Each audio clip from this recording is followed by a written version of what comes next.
Hi Zira, how are you? Good. Welcome to our dietary habits consultation.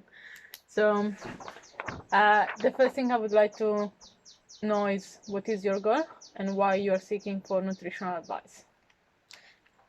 Well, I'm looking to lose a couple of kilos. Do you have a time frame for it? Like, 4 weeks. Okay. Awesome. And may I please ask you to spell your name? Z. Yep. E. R. O. Yep. And Last your last name? name? Yep. Smith. Smith. Awesome. Thank you. And do you have any special dietary requirements? Are you allergic to anything or do you eat everything? Allergic to shellfish. Okay.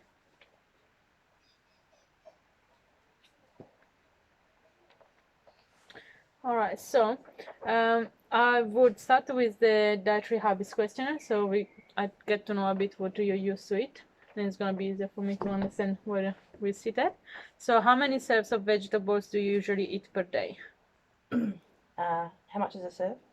It's like half a cup of cooked vegetables, or like half cup of cooked lentils or chickpeas. Like 4. 4. Okay. And how many servings of fruit do you usually eat per day? 3. How many? 3. 3. Awesome. And how many serves of bread and cereals do you usually eat per day? 4. 4. How many serves of dairy do you consume per day?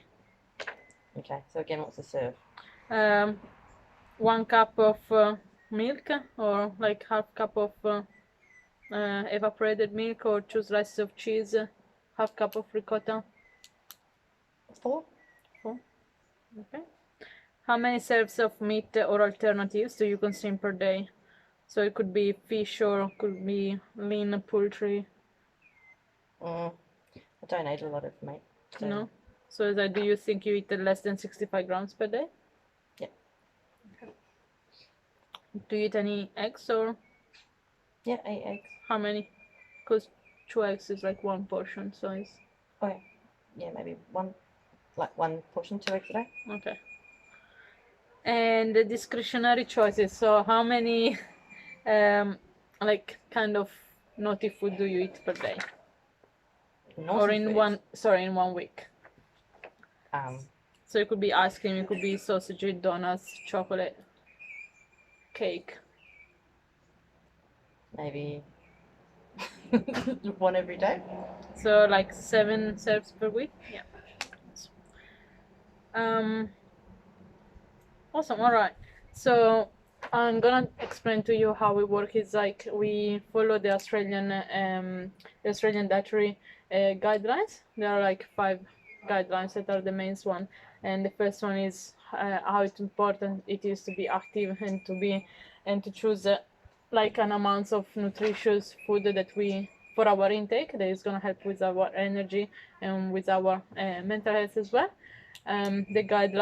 The second guideline is it tells you about the 5 major groups of food that we find. So there are the vegetables, the legumes, and the beans, and then there is the fruit, there is the dairy, sorry, the grains, and all the protein. It could be the meat, lean meat, or it could be fish, eggs, tofu if you're vegetarian. And in addition to this is the amount of water we get that we drink during the day.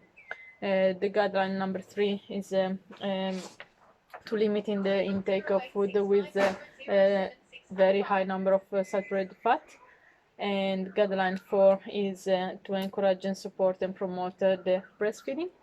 And the guideline 5 tells you about how to take care of your food and how important it is to keep your food safe from the fridge and how to refrigerate it properly and stuff like that, because it's important for your tummy health thing. Saying that, there are some advice I can give you, and there are some tips I can I'd be happy to share with you to reach your goal. Of course, as a professional exercise, that's as much as I can do. If you do wanna look for more advice from a professional referral, I need to refer you to a professional. Okay. So for what I can see, the advice I can give it to you is to drink plenty of water. That is gonna help with the retention of all the salt and stuff, and to replace with the sweat while you exercise. Avoid alcohol as much as we can because it's got sugar in it, so that is an intake of calories that we can easily avoid. Try to avoid as well food with saturated fat on it. Be physically active, even if it is for a walk every day. Like, more you move, more your body wants good food as well. And choose a variety of nutritious food, just not the same one every day. Okay. Yep. And I look forward to see what we can achieve together and to reach your goal. All right. Thank you.